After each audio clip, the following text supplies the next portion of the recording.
Mutant Chronicles, Fiction, The Apostle of Insanity Trilogy, Volume 1, in Lunacy, by William F. Wu.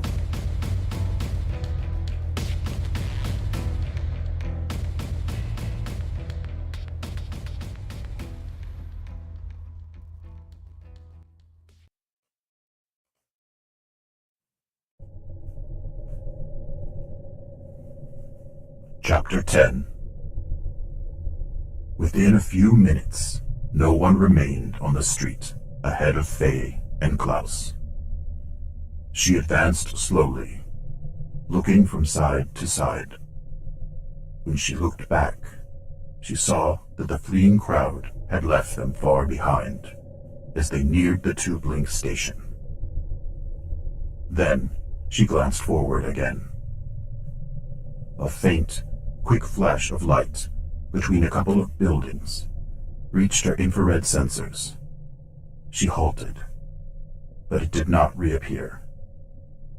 Without turning to Klaus, she pointed with one arm. Then, with the precision of a long-established teamwork,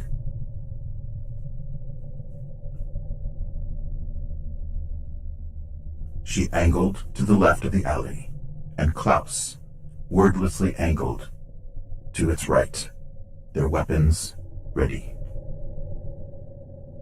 Fay and Klaus crept up the opening to the alley from each side. Now, in almost complete darkness.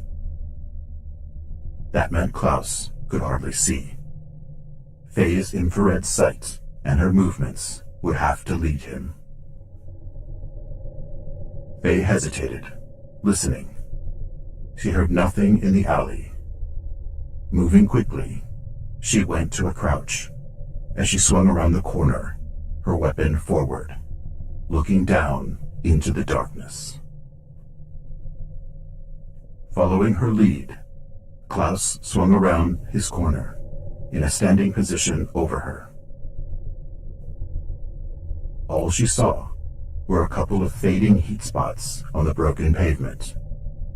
They represented footsteps. Someone had fled from them. "We have something," Fay whispered. "Somebody is running instead of joining the rest of the crowd at the Tube Link station. Might be just a crazy guy. Someone who won't leave even if a heretic is around. Maybe. But we'll check. You decide how." Fay considered her next move. The narrow alley was a perfect place for someone to lay a trap. On the other hand, all they had were the footprints leading forward down the alley. If they chose not to follow them, they would have nothing.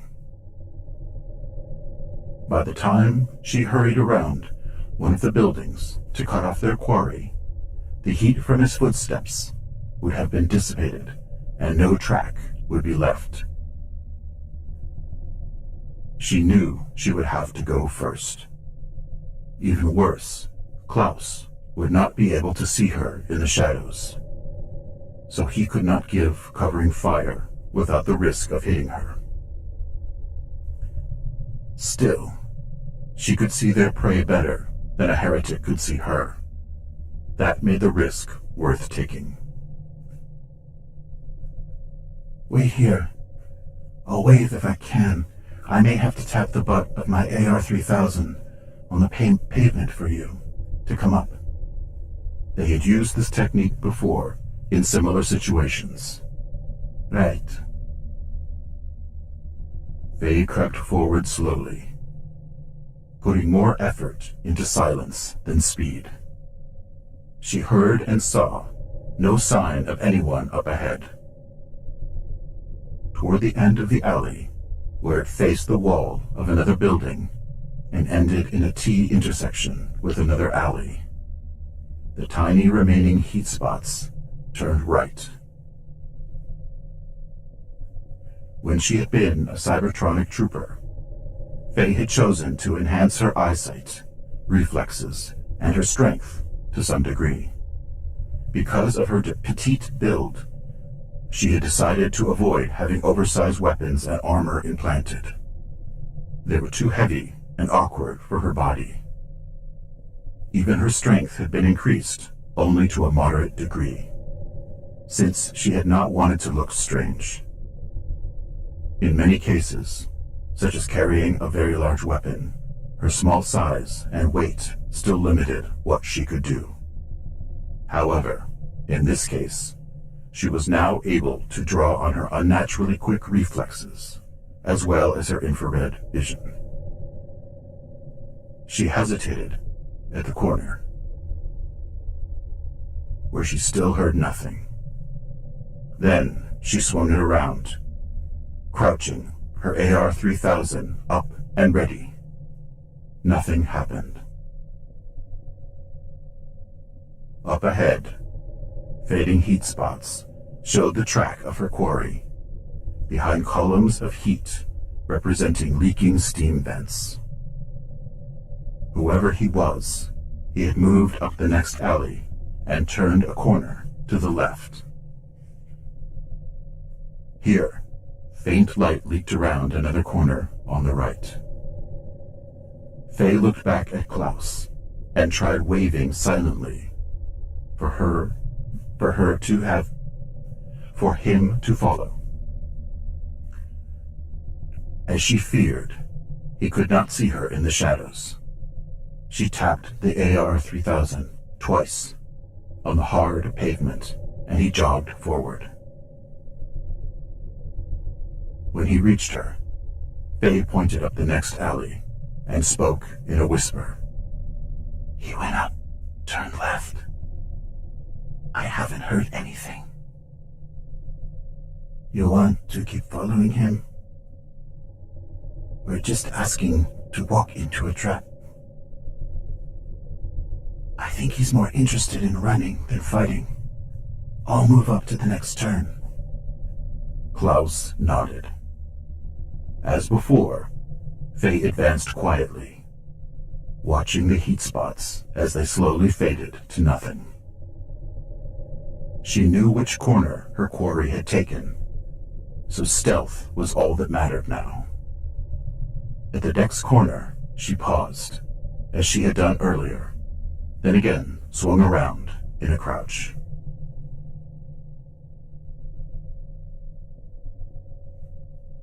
Lane and Pam spent several hours moving up and down the streets of the Mishima warehouse district, while Yojimbo patrolled the same single area at a distance. They told anyone who would listen that they would like to speak with Eric Fano and Vince Marga. No one made any promises. Finally, as they took a break, standing against the wall of a warehouse, a large, stocky man with short red hair and a bushy red beard stepped in front of Lane. "Hello, Lane." Eric Fano's voice was casual, but his eyes studied Lane warily. "Everyone I've met this morning says you're looking for me." "And me." Vince Marga stepped up from behind them. The short, heavy man had a horizontal scar across his forehead. "This is a real distraction. What do you two want?" He softened a little, looking at Pam. "We're just here checking out a rumor," said Lane. "We need to talk to someone we can believe." "Is that all?" Eric relaxed. "I thought you wanted something important." "It's important to us," said Pam. "We're checking out a rumor of a Necromutant around here somewhere." Vince sneered, then broke into a chuckle. "Yeah, like a Necromutant could hide in this crowd." "More of it," Eric demanded, glowering down at both Lane and Pam. Lane let his face go expressionlessly cold. "You think there's anything to it? You guys are on the street here. Aren't you keeping track of your turf?" Eric stared back at him without answering. Vince, still grinning, elbowed his partner. Go on, Eric. Otherwise we'll never get rid of them. They'll be pestering people here for days. Finally, Eric grinned slightly too, and relaxed. All right. We might as well get rid of you too. No one ever saw any Necromutant around here. How do you know? Lane asked. It was my idea, said Eric. Look, we were getting some black marketeers from other neighborhoods trying to muscle in on us. What created the rumors among the customers to undercut them.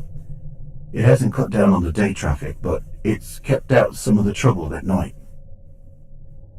You came up with it yourself? Pam asked. You know for sure this originated with you? That's right, said Eric. This rumor will serve its purpose for a while, then be forgotten. No different from a lot of other rumors that circulate from time to time. People will forget about it, and we'll have to handle the turf wars the usual way. He nodded towards Pam's car 24. We won't say a word, said Lane.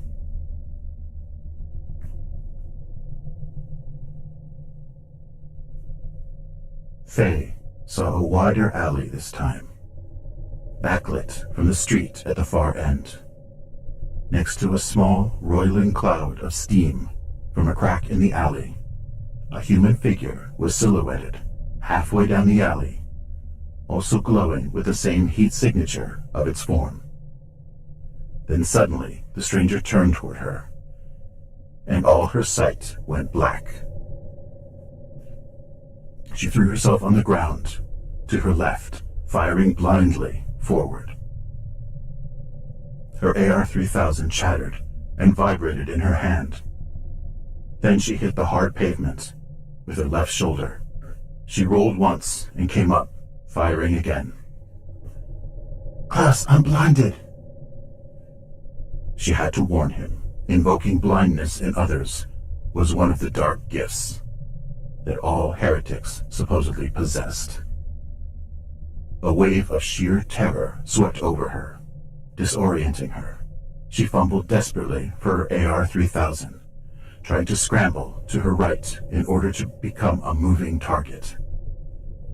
The effort was hopeless, of course. She could not see her enemy. For all she knew, she was making herself an easier target. Get down, Klaus shouted behind her. As soon as she let herself fall, she heard the chattering of his Bauhaus destroyer, just to her rear. Instantly, the terror she felt vanished. She remembered belatedly that invoking extreme fear in an enemy was also a mystical ability of heretics. Her vision returned in the same moment, and she looked forward. The heretic lay twitching on the pavement up ahead, in the near darkness. Klaus advanced slowly, his weapon held ready. Were there more? No, just one.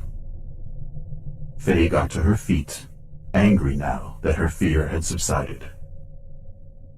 Fay followed Klaus to the heretic, who grimaced as he looked up at them.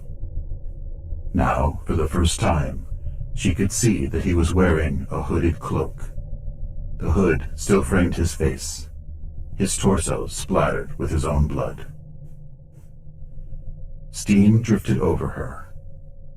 You got me, the heretic said huskily. But you'll never get my master. You'll never find him. And when he knows the future, he'll have you all. Who is your master? Fay demanded. The heretic made a face that was a half grimace and half triumphant smile. He said nothing, but he still watched their faces. His legs jerked and kicked uncontrollably, and the bloodstains on his clothes continued to grow. Klaus lowered his weapon and emptied the magazine into the heretic. Klaus! He was practically dead anyway. That's not what I mean. We have to search him. Now it's even a worse mess than before. Oh, yeah. So you search him. I'll keep watch.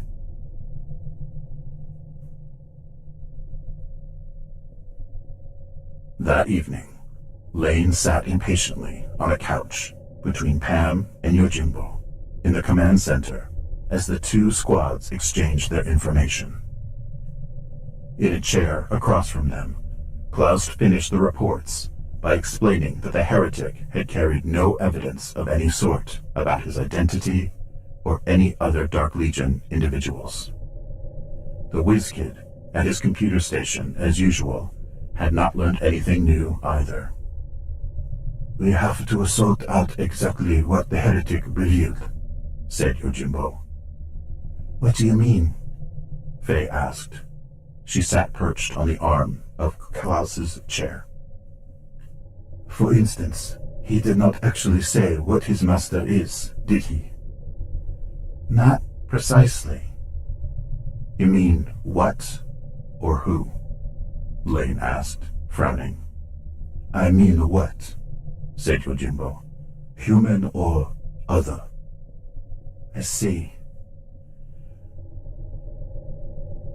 Nor did he say what his master is present on Luna, said Yojimbo. No. Hold it, said Pam. I'm no expert on the Dark Legion, but I know a little about it. Supposedly, new, low-level heretics follow more experienced heretics with greater psychic powers, but they all obey Nephirites. I don't think a minor heretic would call a senior heretic his master. You think a Nephirite is on Luna? Yojimbo asked. Is this your conclusion? Yes. Klaus told us the heretic had no further evidence of his identity or residence, said Yojimbo. What do the rest of you think? His behavior and words are only circumstantial evidence, said Lane. But I'm betting Pam is right.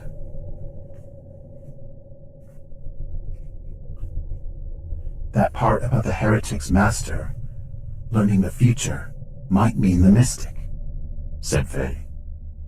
I thought of that right away. It could be, Klaus said with his usual dour gruffness. We'd better take the possibility seriously, but on the side of readiness. I agree, said Yojimbo. We will proceed as assumption that is a Nephirite on Luna somewhere. If the danger is less than that, we will not complain. We still don't have a real lead, though, said Lane. What do we do now? The Nephirite is looking for that missing mystic, said Fay. Said Pam. That's a lead. We don't know where he is either, Fay said, with a wry grin. Some lead. Everyone smiled. Yojimbo was glad. It showed him that his teammates had maintained their poise. This was a benefit of their experience as freelancers. We know more about the mystic than the Nephirite, said Lane. This is where we will start, said Yojimbo. If we can find mystic first, we can draw the Nephirite to us. If the Nephirite finds him first, maybe the trail to the mystic will lead us to the Nephirite. Makes sense to me, said Fay. What are we going to do with the mystic if we get him? Klaus asked. Maybe we'll learn about the future, Pam snickered. We'll ask him if we're going to find the Nephirite or not. Everyone laughed. Come on, seriously, Klaus said. The Brotherhood is already looking for him. That's a good point, said Pam. Maybe at some point we can pick up the Brotherhood's investigators and follow them. They might know more about following their own mystic than we could ever figure out. We just don't want the Brotherhood to know we're crossing into their business, said Klaus. Their interference would just slow us down. If we get into a hassle with them, we can drop that approach, can't we? Fay said, looking around at all of them. We don't have to care about the mystic except as a lead to the Nephirite, so we can follow that lead if it's convenient and drop it if it becomes a bother. I agree, said Yojimbo. Now we have had a long day. We will break for the night and meet here in the morning. Team Yojimbo, you are dismissed.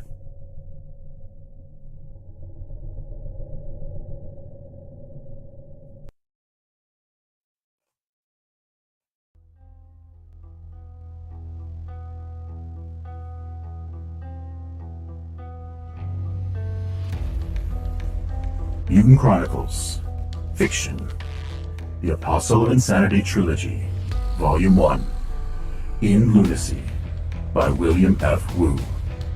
Chapter 10, End.